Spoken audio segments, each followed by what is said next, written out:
la doctora Carmenza Chaín, quien modera este conversatorio. Doctora Carmenza, todo suyo este auditorio. Muchísimas gracias. Quiero agradecerle al CNO y al CAC por invitarme a moderar este panel. Yo estaba un poquito sorprendida, me imagino que como ustedes, cuando dijeron la moderadora es Carmenza Chaín en hidrógeno, y la gente se preguntó, ¿y Carmenza qué sabe de hidrógeno? Yo me hice la misma pregunta. Entonces pensé, debe ser que Alberto y Olga me están dando la oportunidad de aprender un poquito sobre el tema. Debido a eso, empecé a hacer como indagaciones. ¿Sí se está la presentación? Ya.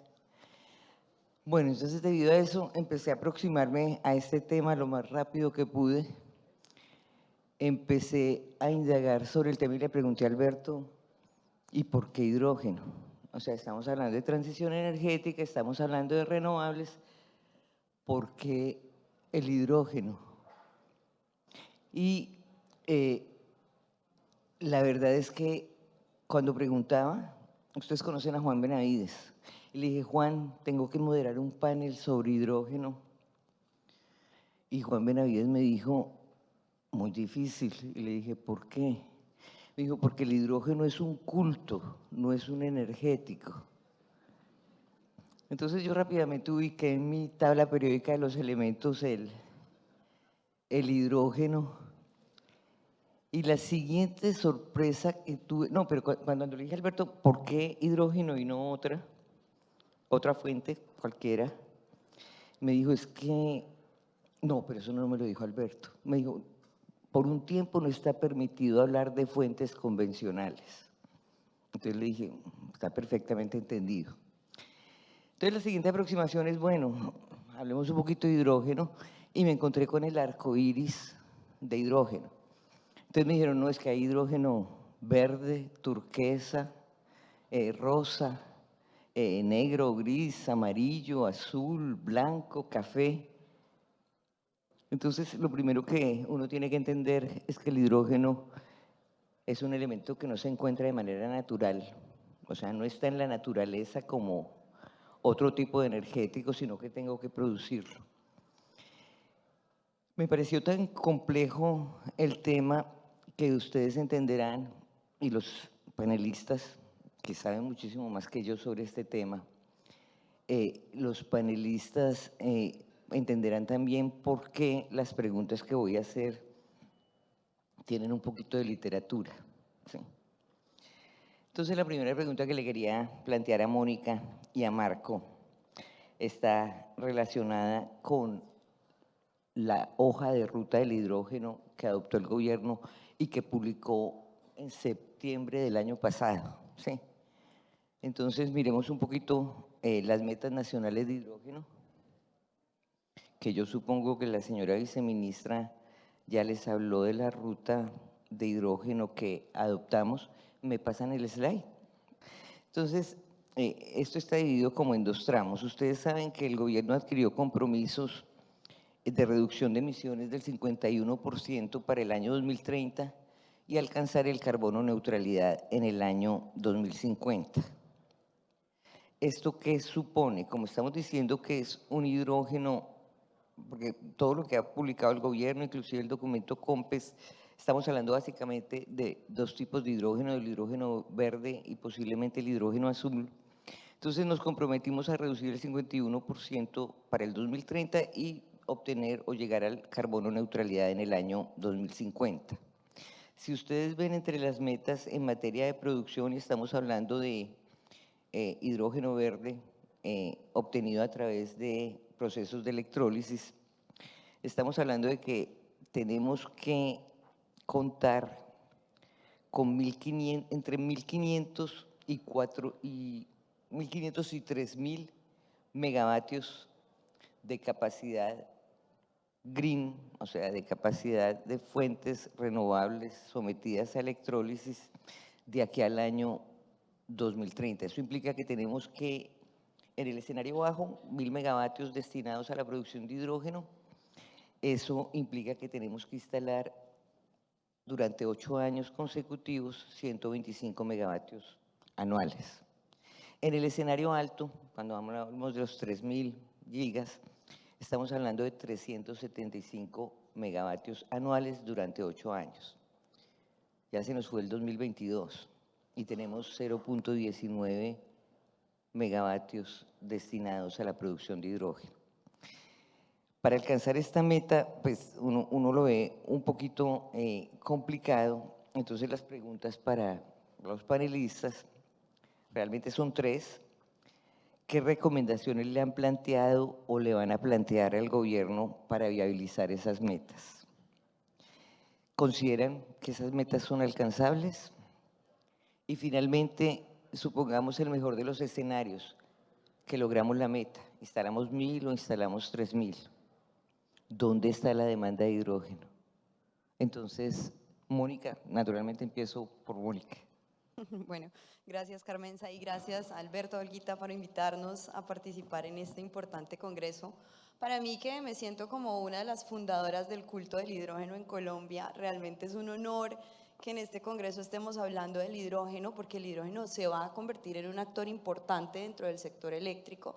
Va a ser un actor, digamos, que demande una importante cantidad de energía, un gran consumidor de energía. Entonces, muchísimas gracias por la invitación. Como decía Carmenza, nosotros en la hoja de ruta tenemos unas metas bastante ambiciosas. Para tener esos 3 gigavatios de electrólisis a 2030 tenemos que desplegar cerca de 4 gigas de renovables, pero como decía Alejandro Lucio en la presentación hace unos minutos, hay capacidad esperando para entrar al sistema.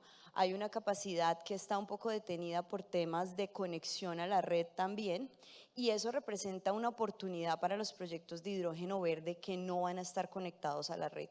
Hay proyectos que se pueden desarrollar en la Alta Guajira sin necesidad de conexión y que pueden estar dedicados a la exportación de hidrógeno.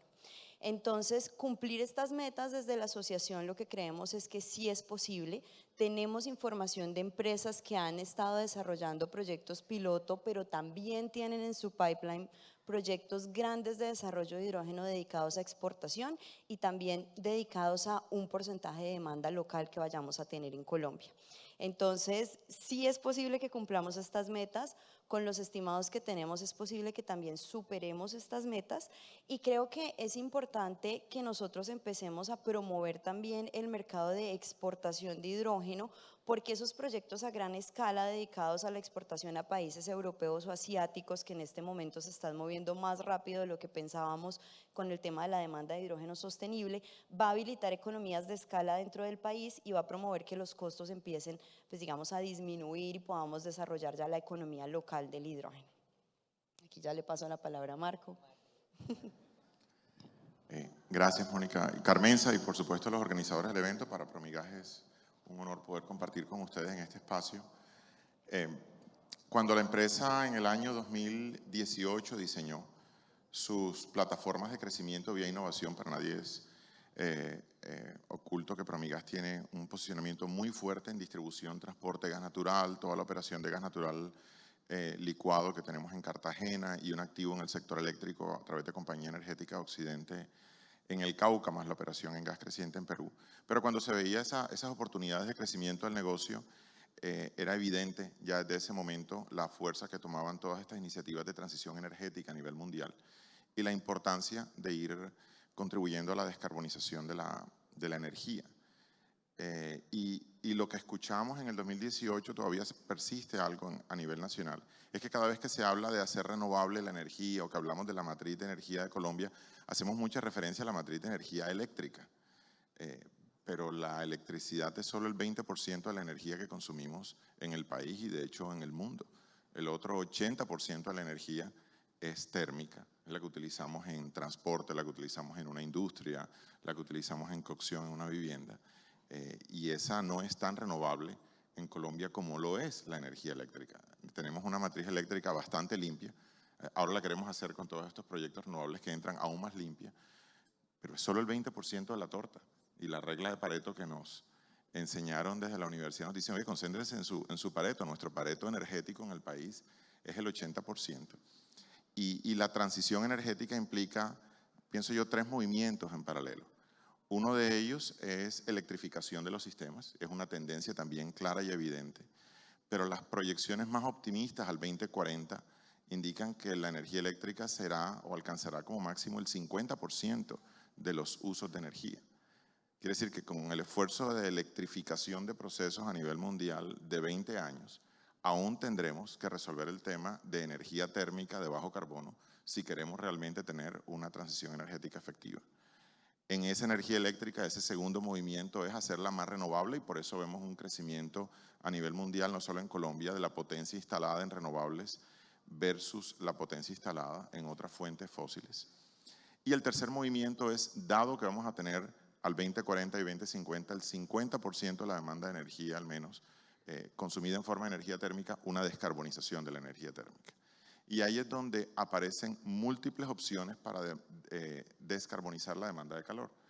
Entonces yo pienso que el tema no es de culto, yo pienso que el tema es más de, ojalá, un portafolio de alternativas. Nosotros lo que hicimos en el 2018 fue decir, nuestras apuestas van en dos direcciones: soluciones descarbonizadas o de bajo carbono para generación distribuida.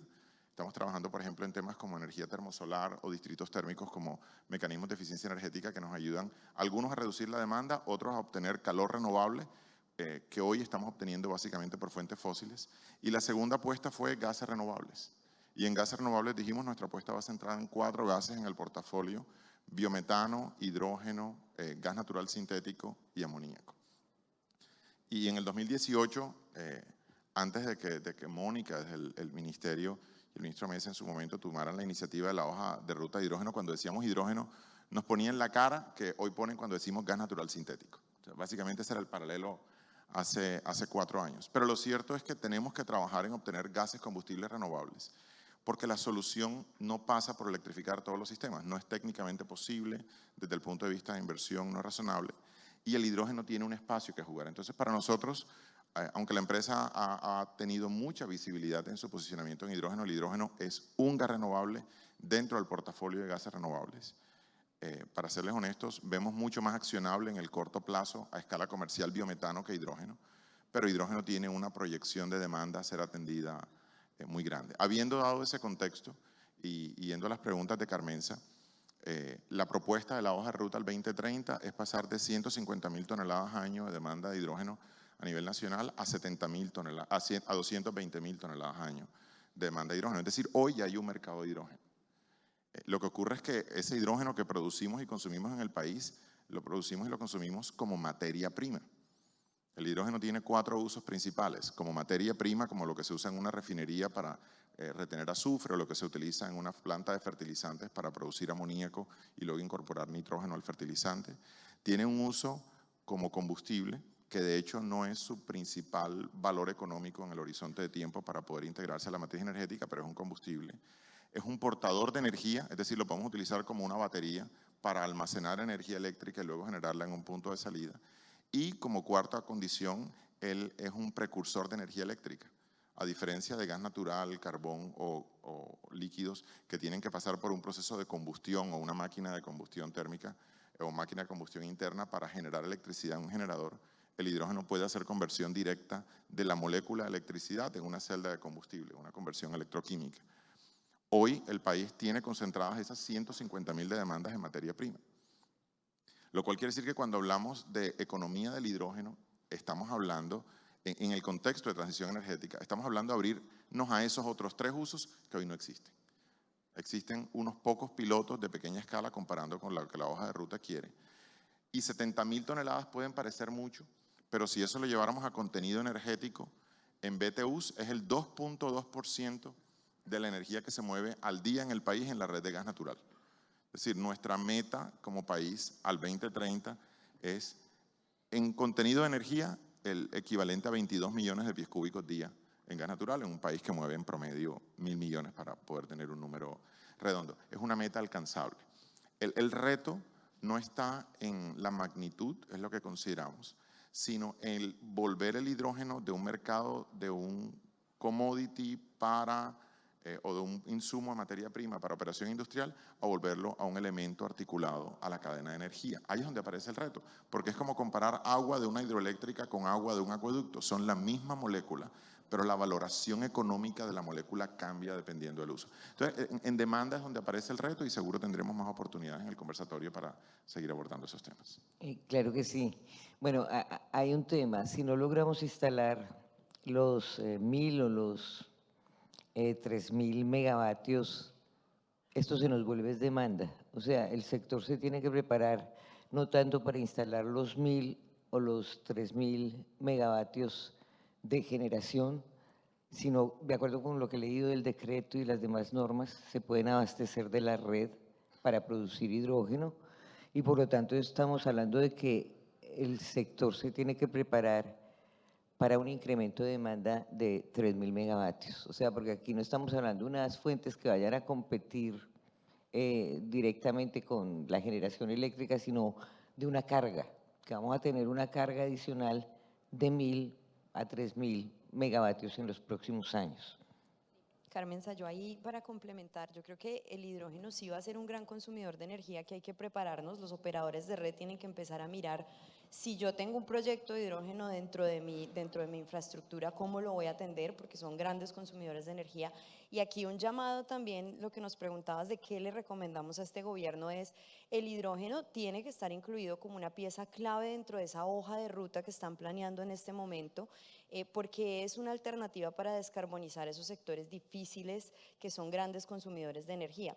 Además de eso, el hidrógeno promueve las energías renovables, pero necesita una energía renovable costo eficiente y confiable. Entonces, hay que empezar a mirar cómo el hidrógeno encaja dentro de esta transición energética, cuál es el mejor nicho y cómo vamos a seguir desarrollando toda esa reglamentación que necesita el mercado del hidrógeno. Porque en este momento tenemos una hoja de ruta, tenemos 60 acciones, metas muy ambiciosas, pero estamos en un momento donde decimos, bueno, ¿cómo avanzamos de esos proyectos pilotos a proyectos industriales? ¿Cómo crecemos este mercado? Y para eso es importante que los ministerios, que el gobierno dé también un lineamiento de el hidrógeno va a estar dentro de las carteras de transporte, de agricultura, de energía.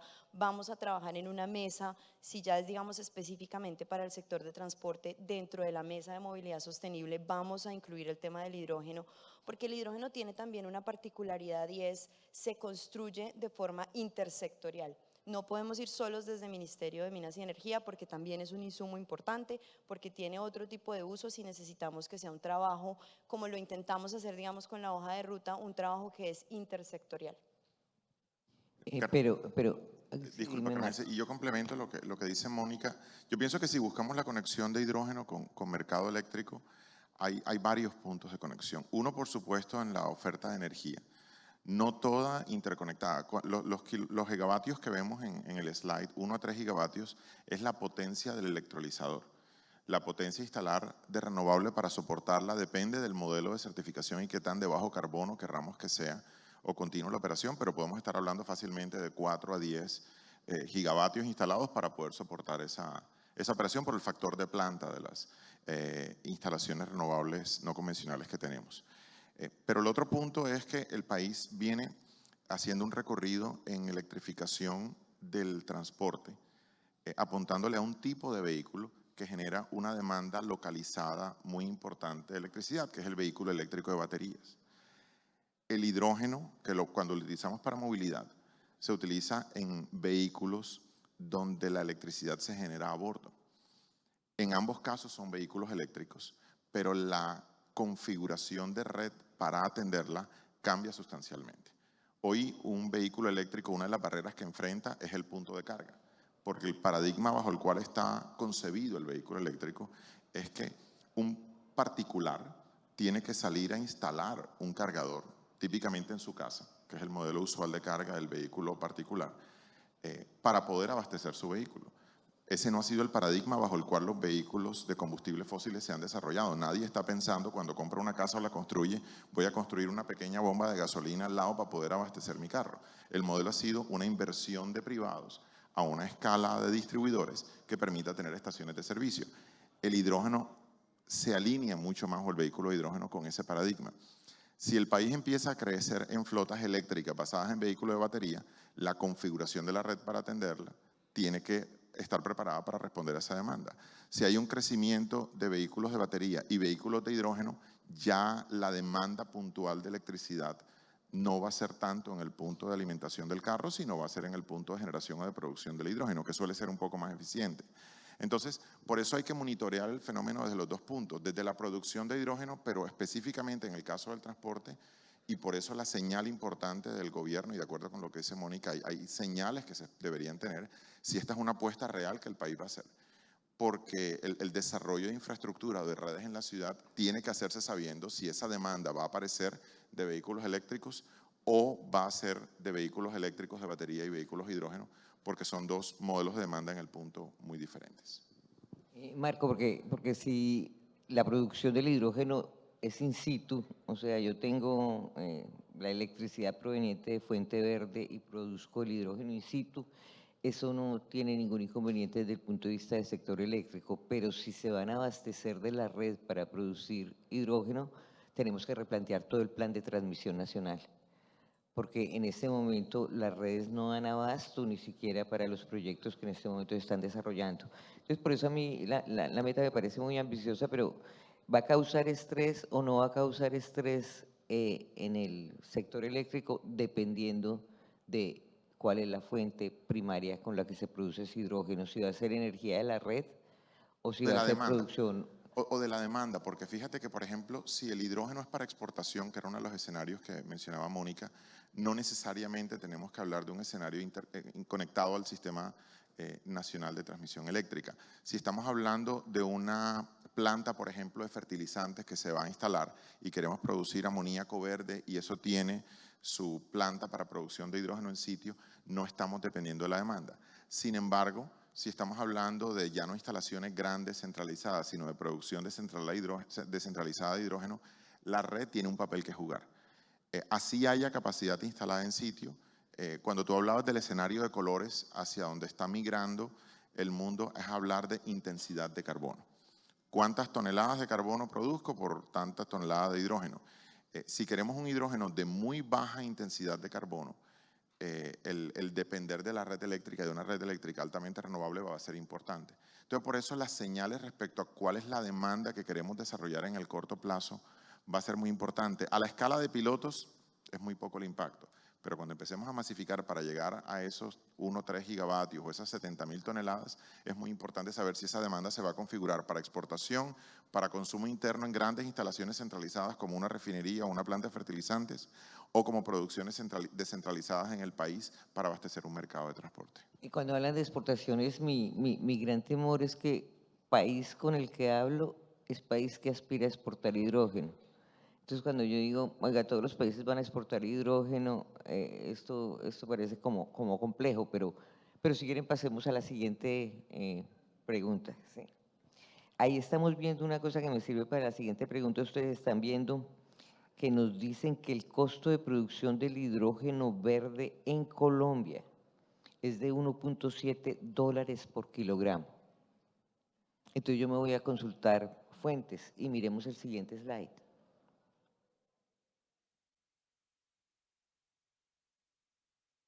Y aquí estas cifras son muy similares independientemente del documento donde uno las busque. Aquí está el costo de producción del hidrógeno dependiendo de la fuente. Esto depende de la fuente de energía, depende de la materia prima, depende del costo del capital que tengo que invertir para la producción de hidrógeno y en la última columna están los dólares por kilogramo. Entonces decimos, o eso dicen los documentos oficiales, que producir hidrógeno verde en Colombia vale 1.7. Y todas las referencias internacionales hablan de que eso está entre el escenario más favorable, entre 5 y $23 por kilogramo. Entonces uno dice, ¿será que todos los que hacen estos estimativos están equivocados? Y nosotros hicimos el ejercicio juicioso y el 1.7 es real. Entonces, ¿cuáles son realmente, si ellos están equivocados, esa es una posibilidad que no lo creo porque consulté muchas fuentes. Entonces estamos hablando entre 5 y $20 por kilogramo. Y aquí me encuentro en todos los documentos 1.7, me encuentro en las noticias de prensa 1.7, Yo digo, pues a lo mejor nosotros tenemos una ventaja competitiva que no tienen los otros países en la producción de hidrógeno verde. Entonces, yo quisiera saber si estamos subestimando ese costo o de qué estamos hablando. La pregunta para los dos. Bueno, a ver, yo empiezo. Yo creo que es importante que miremos la temporalidad a la cual estamos hablando del precio del hidrógeno.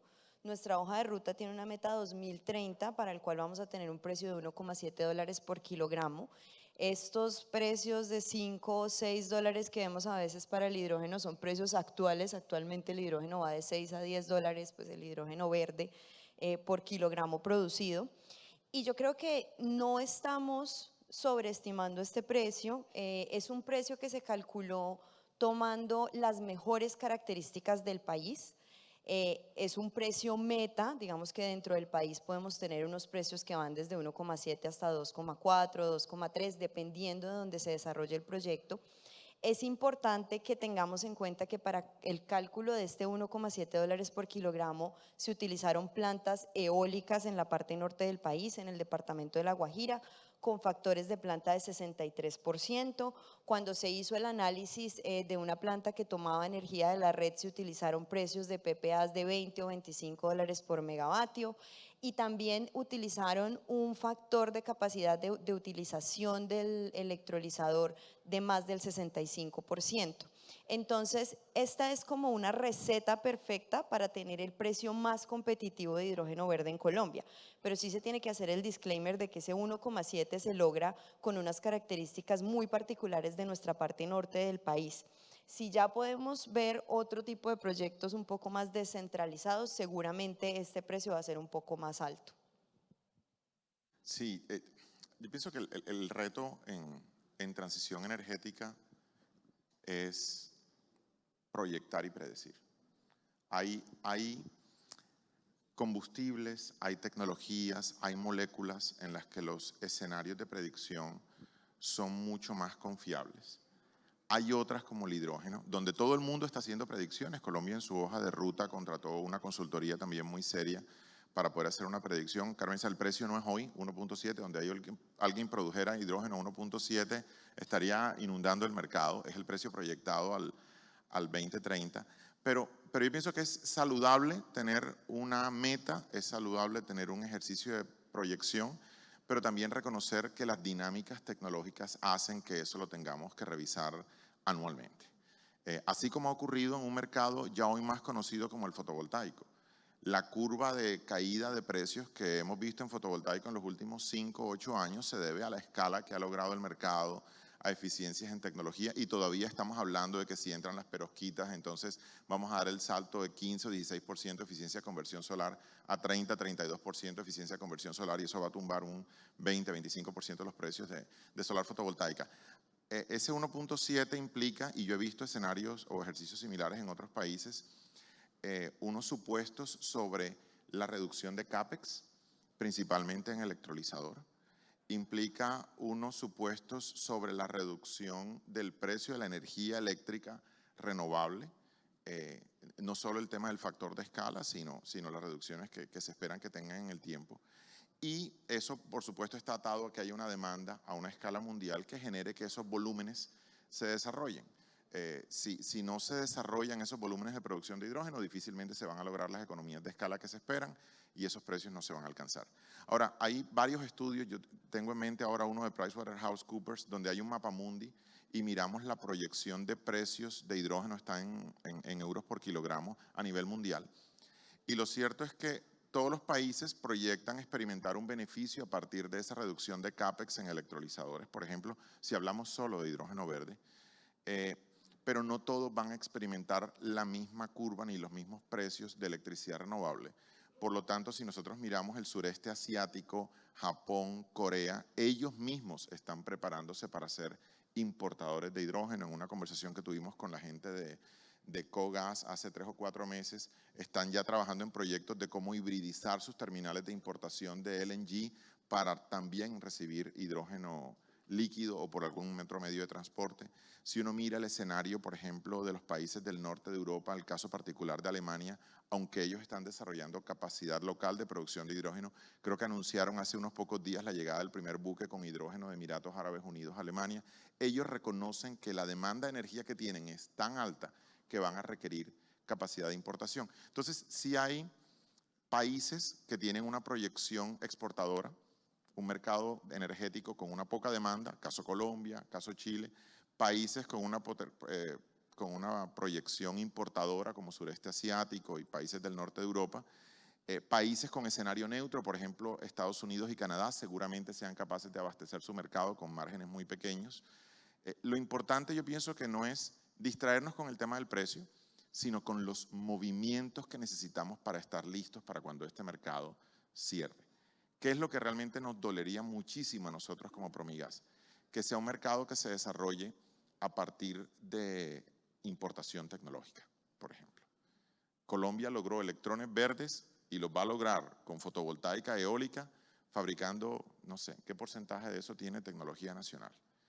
Somos un importador de tecnología.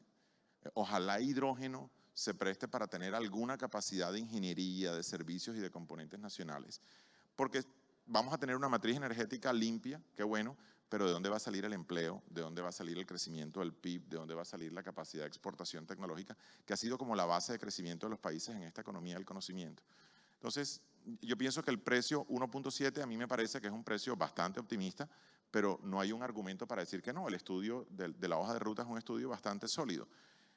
Pero, ¿qué vamos a hacer antes de que ese precio llegue allá? Hoy estamos en 5.5, 6 dólares el kilogramo de hidrógeno verde. Para hacer una conversión rápida, un dólar por kilogramo de hidrógeno es equivalente a 7 dólares por millón de BTU. O sea que si estamos hablando de 6 dólares kilogramo de hidrógeno, es como si estuviéramos hablando a 42 dólares el millón de BTU. Sé que no lo vamos a usar para quemarlo, pero piensen ustedes la pesadilla que sería un combustible, un energético de 42 dólares de millón de BTU, incluso si le colocamos a la eficiencia, el factor de conversión eléctrica termina en 20-22. Estamos lejos, pero ¿qué vamos a hacer en el camino para estar listos y ser protagonistas en esa transición? Pero concluyo que por muy serio que haya sido el estudio, los 1.000 o 3.000 gigavatios destinados a hidrógeno es optimista y entiendo que el 1.7 es una meta.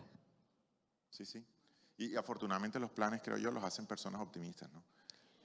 Yo Qué también tristeza creo sería un aquí- país donde los pesimistas hagan los planes de crecimiento. Cuando somos optimistas terminamos en racionamiento, pero bueno.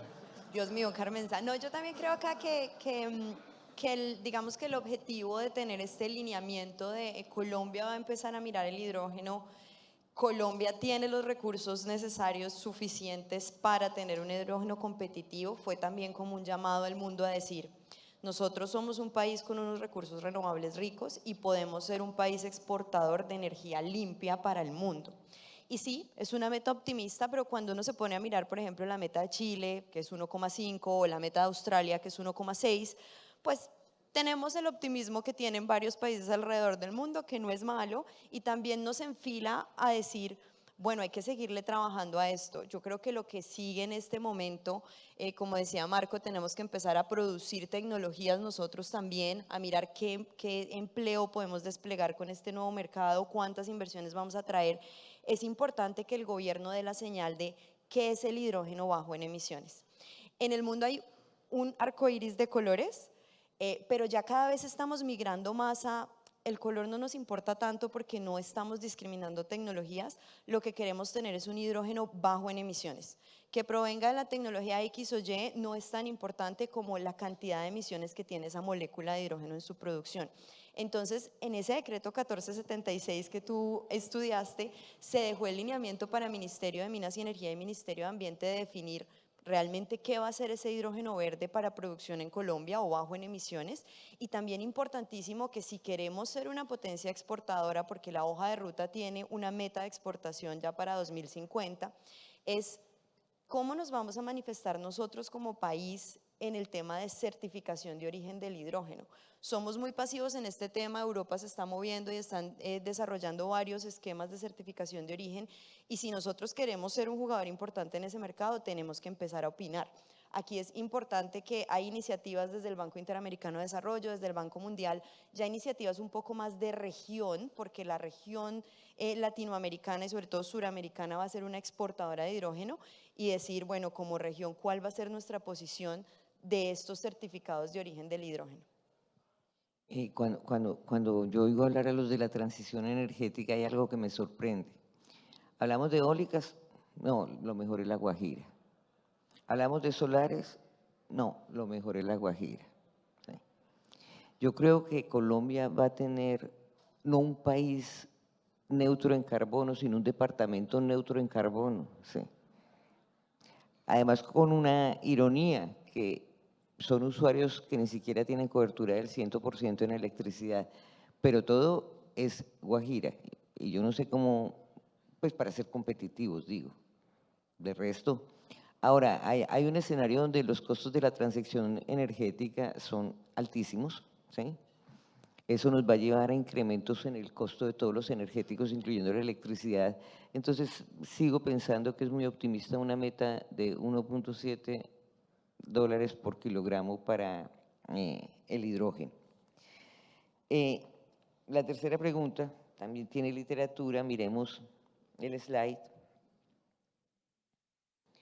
Aquí hay como un consenso entre los expertos en estos temas que nos dicen cuáles son las ventajas y las desventajas del hidrógeno. Muy rápidamente, el hidrógeno es una fuente renovable como ventaja, es ilimitada en términos de la escala humana, es limpia, no es tóxica.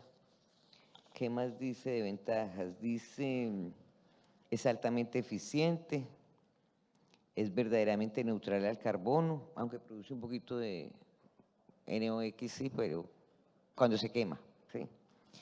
Y los mayores fabricantes de calderas dicen no hay problema en que la caldera, utilicen calderas de hidrógeno, vamos a tener disponibilidad del equipamiento. Cuando uno lee las desventajas, primero es que no se encuentra de manera directa en la naturaleza. Segundo, altamente volátil e inflamable, lo que lo convierte en un combustible riesgoso. Es costoso de producir, tanto el reformado de metano con vapor, que parece que es la fuente más económica para producirlo, de tal manera que muchos países no se han comprometido con producción en masa. Otra desventaja es que el hidrógeno es difícil de almacenar. Es más, yo pensando en los vehículos, Marco, cuando uno trabaja un carro con gas natural vehicular, está hablando de almacenamientos a presiones de 3000 PSI. Cuando habla de hidrógeno, está hablando de presiones a 10.000 PSI. Yo no me sentiría cómoda en un carro con hidrógeno. Sí. Pero es una opinión personal, ¿no? Pues, No, no, es muy válido. Yo pienso que… espérate, terminemos con las desventajas. Y las preguntas que les voy a hacer son sencillas. Dicen que puede ser peligroso si no se maneja, entonces hay que hacer control de fugas de todo tipo. Puede producir carbono dependiendo del energético, pues si estamos mirando el arco iris o el espectro de colores. La tecnología de producción y sobre todo la tecnología de uso son tecnologías marginalmente probadas y algunas no probadas. En casi todas partes se habla de proyectos piloto más que en una masificación o algo parecido del hidrógeno. Y pueden, lo que mencionaba, que pueden emitir óxido nitroso NOx cuando se quema. Entonces, después de esta larga introducción, la pregunta es muy sencilla. De las ventajas que se listan en la tabla y otras ventajas que no estén en la tabla, ¿cuál es la ventaja que ustedes consideran más relevante como para que el país se meta de lleno en este tema? Y de las desventajas que tiene, ¿cuál es la que ustedes consideran que es el mayor reto en términos de mitigación de esa desventaja? Marcos, Dale. empecemos por ti. Carmenza, primero, cuando decías que cuando oías hablar a los de la transición energética, yo creo que todos estamos en la transición energética desde hace 20 años. El tema es de rutas o de alternativas y de nuevo, como lo mencioné al principio, el hidrógeno es una de esas alternativas que el mercado y la industria está explorando y tiene un potencial interesante. Y segundo, no es una fuente de energía. Realmente la mayoría de moléculas con las que trabajamos son portadores de energía. Fuente de energía, el sol. Yo pienso que la principal ventaja es la versatilidad como molécula que tiene. Es decir, a partir de hidrógeno puedo hacer generación directa de energía eléctrica por conversión electroquímica, puedo hacer combustión, por lo tanto es combustible, puedo utilizarlo como precursor de amoníaco para producción de fertilizantes, puedo utilizarlo para sintetizar combustibles líquidos, puedo utilizarla y se utiliza en procesos de producción de polímeros para ayudar a reacciones de polimerización. Es una molécula muy versátil. El uso energético es un espectro de su uso, pero yo pienso que su principal ventaja es la versatilidad. Y yo pienso que hay algunas desventajas ahí listadas que miércoles me asusta de dónde salieron, porque no estamos hablando de una tecnología piloto. En Colombia producimos 150.000 toneladas y yo creo que Colombia es como el quinto o sexto productor de hidrógeno en América Latina. La producción de hidrógeno está industrializada hace muchos años. Los vehículos de celda de combustible, yo conocí el primero hace 10 o 12 años en Canadá. Hoy hay solo en Japón cerca de 130 electrolineras. Hay 300.000 Enefarms, que son unidades de generación con gas natural, hidrógeno y generación de electricidad y calor en casas instaladas. Hay en Europa, creo que agregadas, algo así como unas 450 hidrolineras también. En California hay, o sea, no estamos hablando de tecnologías que están en el laboratorio y que la gente está viendo a ver cómo funciona. El reto en lo que estamos es una etapa más adelante de maduración, es cómo hacemos escalamiento de producción a mayor volumen, pero para nada estamos hablando de algo experimental y tiene riesgos. Por supuesto que tiene riesgos.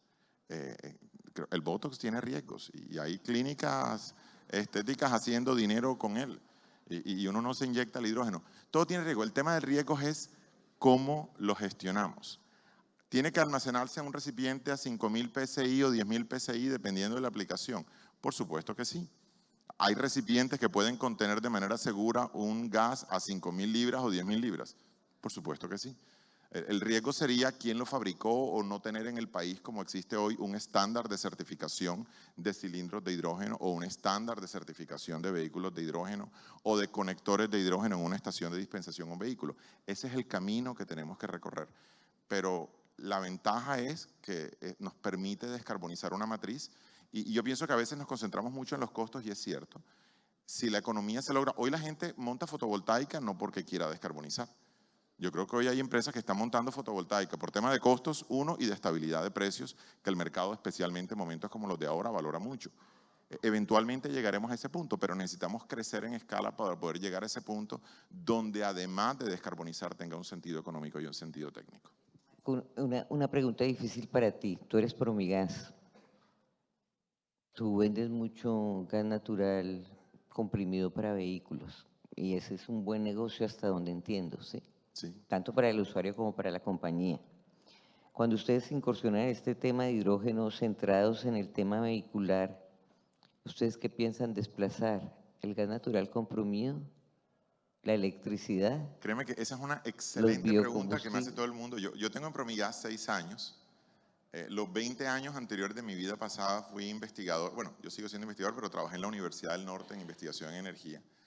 Y cuando Promigas decide crear su centro de investigación e innovación en energía y gas, es para preparar a la empresa para la transición energética, para explorar todas las oportunidades de negocio que aparecen, dado que nuestros clientes y nuestros mercados piden soluciones de bajo carbono. Yo creo que el negocio de una empresa no es darle al cliente lo que ella quiere, sino lo que el cliente necesita. Entonces, nuestra apuesta en hidrógeno, nuestra apuesta en biometano, en fotovoltaica, es para responder a esas necesidades del mercado que van cambiando y que van a seguir cambiando. Por supuesto, soportado en un portafolio actual de gas natural, pero creo que en energía la diversificación tiene un valor económico muy importante para una compañía y más aún si está alineada con los intereses del mercado que atiende. El único reto es cambiar el logotipo, ¿no? El logotipo de Promigas. Fíjate que es bien curioso, a nivel mundial No, Marca, existe... no, pero espérate, escucha, pero el motivo- hidrógeno es un gas. Era un chistecito.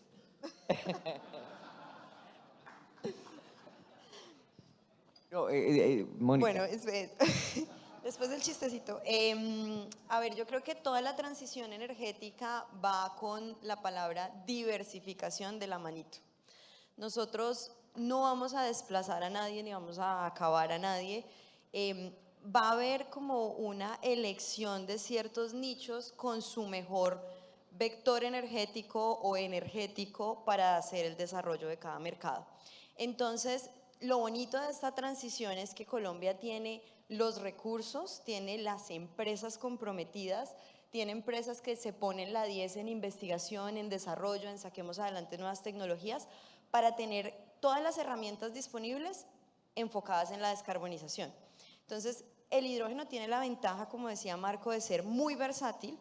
El hidrógeno es algo muy chistoso porque la gente piensa que el hidrógeno es algo nuevo y el hidrógeno pues ha sido utilizado desde hace décadas en diferentes industrias, en alimentos, en vidrio, en refinería. Entonces, lo nuevo es que tenemos un proceso de producción de hidrógeno a través de la electrólisis que no tiene emisiones y que nos da como esa carta extra de decir, bueno, ese hidrógeno que tenía una cantidad definida de CO2 y por eso no lo podíamos escalar, digamos, a forma tan masiva, ahora no las tiene. Entonces, ahora, ¿dónde más lo podemos utilizar que nos permita de pronto sustituir algunos combustibles en algunas aplicaciones que tienen muchas emisiones de carbono? Entonces, busquemos el nicho para lo que el hidrógeno funcione de la mejor forma y como decía Marco en la primera respuesta es, bueno, cuando uno está pensando en cómo mejoramos energéticamente, primero piensa en dónde puedo hacer yo eficiencia energética, después piensa dónde puedo yo electrificar y al final piensa, bueno, si ya no puedo electrificar, ¿dónde me cabe bien el hidrógeno, ¿no? Hidrógeno verde o hidrógeno azul en el caso en el que las tecnologías de captura lleguen a una eficiencia donde podamos decir realmente es un hidrógeno bajo en carbono, ¿no? Porque eso todavía está en una etapa de análisis, sobre todo las tecnologías de captura. ok. La última pregunta, les voy a leer un pequeño texto porque me he estado envenenando con detractores del hidrógeno. Tiene que ver mucho con un pronunciamiento ya oficial de la ONU en el sentido de que el mundo ya no alcanzó las metas de transición energética. O sea, eso ya es postura oficial, creo que de hoy, de ayer, de la ONU. Eso ya no lo cumplimos. De pronto Colombia sí cumple con sus compromisos, pero en general como que ya no cumplimos. Entonces hay un libro que se llama algo así como La moda o el bombo sobre el hidrógeno, realidad y ficción en la carrera para salvar el clima. Esto es escrito por un señor Rom, que es un especialista en todos estos temas de vehículos avanzados, energía limpia, seguridad energética, mitigación de gases de efecto invernadero. Y la idea central del libro es que el hidrógeno no es económicamente factible de usar en transporte, ni su uso reducirá el calentamiento global.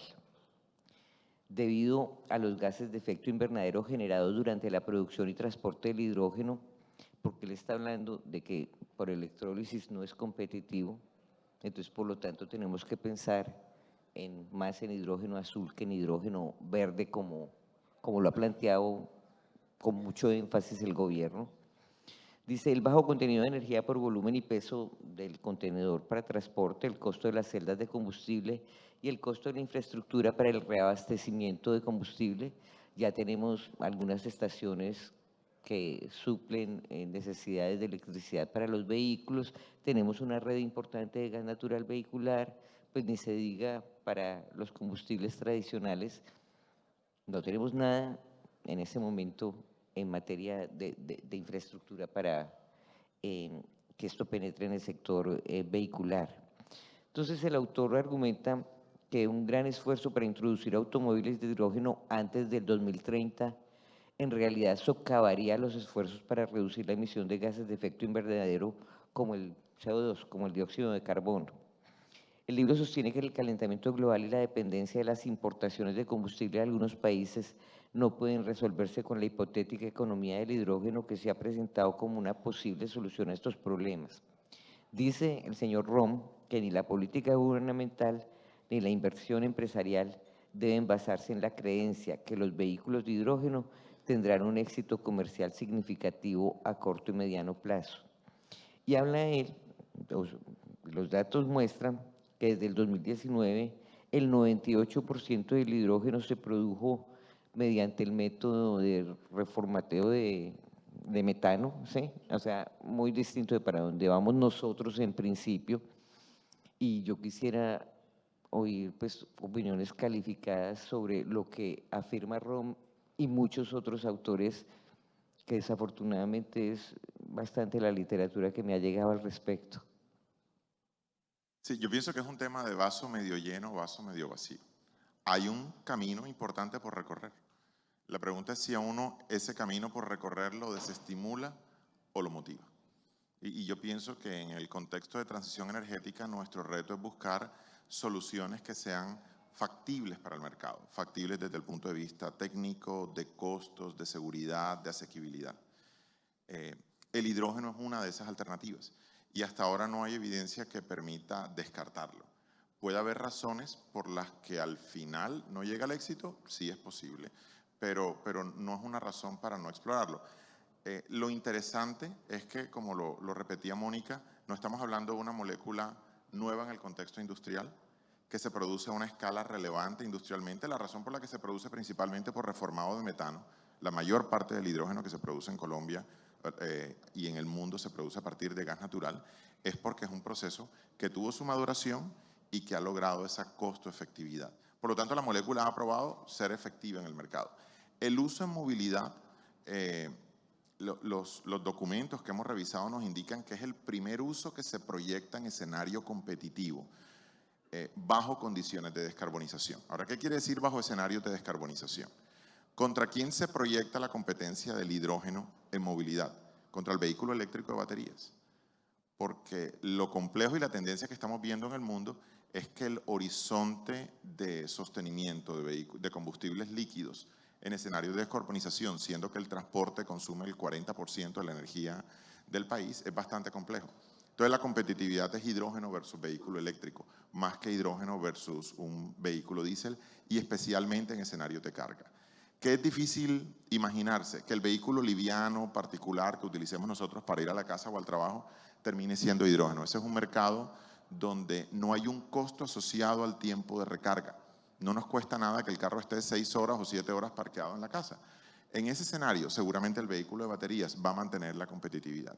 Pero un escenario de transporte de carga, donde un transportador no puede ni imaginarse tener un vehículo de estos 4 o 5 horas esperando un proceso de carga sin movimiento, en movimiento de materiales en una bodega, el hidrógeno empieza a ser bastante competitivo con respecto al vehículo eléctrico, incluso pensamos 2023, 2024. Con respecto al diésel, lo que dice la proyección, el último que vi fue el McKinsey Institute for Future of Energies, a partir del 2027 o 2028 empieza competitividad o escenario de competitividad del hidrógeno versus diésel en condiciones de carga. Y el próximo año, por ejemplo, Hyundai lanza ya un vehículo de carga y un autobús para largos recorridos a partir de hidrógeno. O sea que estamos viendo los movimientos del mercado. Un Cummins tiene iniciativas de hidrógeno, los fabricantes de vehículos tienen iniciativas de hidrógeno y ese mercado yo pienso que es el principal mercado objetivo. Pero si la referencia el autor la hace al vehículo de pasajero tradicional nuestro, que igual se la pasa en la casa un buen tiempo estacionado o en el trabajo, estoy de acuerdo en que ese no es el mercado en el cual el hidrógeno se va a desarrollar para movilidad. Mónica. Bueno, yo aquí haciendo el símil con la transición energética que va con diversificación, yo creo que el hidrógeno también va de la mano de los nichos. Como decía Marco, los vehículos individuales pues no van a ser el nicho del vehículo a hidrógeno, sin embargo los vehículos de carga o los vehículos de pasajeros en ciudades, ya vemos como en Europa hay muchos buses que se demoran 3 minutos, 10 minutos tanqueando a hidrógeno y pues pueden estar todo el día circulando. Esos son tiempos que se ahorran, esos son eficiencias en el transporte, digamos, masivo en las ciudades y ese va a ser el nicho del hidrógeno en el tema de movilidad. Yo creo que el libro, y hay muchos autores que están en contra del hidrógeno, es porque en parte cuando se empezó a hablar de la electrólisis y se empezó a volver un poquito, oiga, el hidrógeno sí se puede hacer una realidad, mucha gente utilizó el término navaja suiza. Esto le va a pegar a todo y esto va a ser la panacea, y eso se quedó un poco en el ambiente, y a medida que va avanzando la tecnología y van avanzando los proyectos piloto y vamos viendo realmente en dónde nos sirve el hidrógeno, ya no somos tan la panacea, ya somos un vector energético, un insumo industrial limpio que sirve y es la solución eficiente para algunos nichos de negocio, no para todo. Entonces sí hay detractores, y los detractores lo que dicen es, pues el hidrógeno no sirve para todo, aquí no me vengan a decir que esta es la solución pues para el mundo y para la descarbonización. Y en eso tienen un poco la razón, y es hay que enfocarnos en promover los nichos que vemos que van a ser eficientes para el hidrógeno en Colombia y en el mundo. Bueno, una última pregunta y de pronto podemos darle espacio a alguien del público para que alguna inquietud se las plantee. Como usuaria potencial de energéticos, este país ha sido completamente esquizofrénico con relación al tema energético en el sector transporte. En algún momento hace 30 años querían estimular el consumo del diésel. Después dijeron, no, vamos a estimular el consumo de gas natural vehicular. Después dijeron, vamos a mezclar la gasolina con etanol y vamos a mezclar el diésel con biodiesel. Después dijeron, por ejemplo, en Bogotá, que los carros eléctricos no tienen pico y placa. Buenísimo. Y ahora dicen hidrógeno. Yo como usuaria potencial de vehículos, de todos estos energéticos, ¿qué me recomendaría? Difícil para Marco, difícil. Hoy, con la estructura de costos que tenemos, transporte público, lo que tiene más sentido económico es mezclando economía y descarbonización, gas natural. El tema es… Ya, revelaste tu verdadero corazoncito. No. Yo detestaría cambiar la respuesta porque cambie el logo de la camiseta. Pero la pregunta no es esa. Estamos ante un foro que no mira hoy, está mirando el futuro. Entonces, hoy tenemos que asegurarnos que nuestra base eléctrica, que nuestra base térmica, que nuestra base de combustible se siga desarrollando, porque esos recursos son los que nos habilitan explorar el futuro. O sea, la clave hoy del país no es cuál va a ser la solución dentro de 5, 7 o 10 años en el futuro, es de dónde van a salir los recursos para explorar el futuro. Por eso la importancia de proteger un sector oil and gas, de proteger un sector eléctrico hoy, porque son los sectores que le están produciendo riqueza al país, que son claves para el desarrollo de la infraestructura y que nos van a permitir explorar estas oportunidades. Estas oportunidades las exploran países que tienen recursos. Y Mónica, ¿qué me recomienda?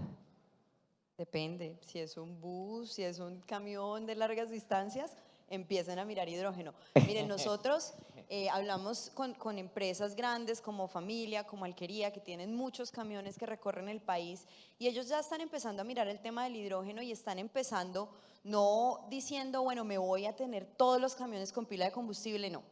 Voy a empezar a mirar el hidrógeno, a saber esto cómo se come, cómo se guarda, cómo se maneja, haciendo una mezcla en mis motores de combustión.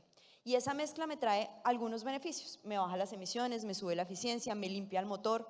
Vamos empezando a dar unos pasitos para definir dónde va a estar el nicho del hidrógeno. Pero si es un carro para andar en Bogotá, el hidrógeno no es. No, de verdad, a los dos les agradezco mucho. He aprendido mucho. No sé si he cambiado como de la postura que evidentemente tengo frente a este elemento de la tabla periódica, pero he aprendido mucho.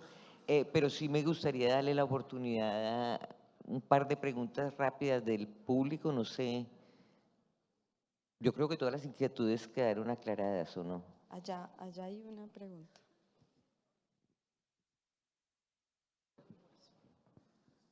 ¿Una pregunta? ¿Una pregunta?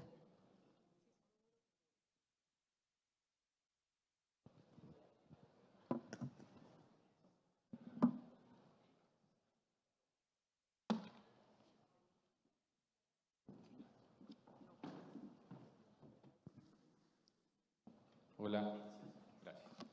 Buenos días a todos.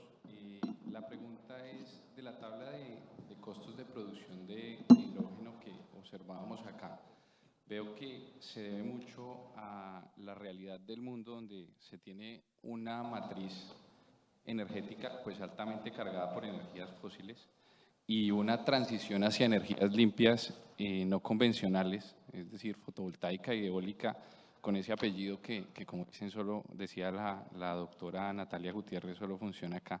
La pregunta de pronto para la doctora Mónica sería si en el cálculo de ese LCOH, tal vez por el análisis en el marco de tendencias internacionales, no estaríamos de pronto olvidando un poco nuestra mejor ventaja competitiva, que puede ser el uso del parque generador hidráulico, que a veces queda por fuera del despacho y que podría de pronto antes de 2030 darnos un valor de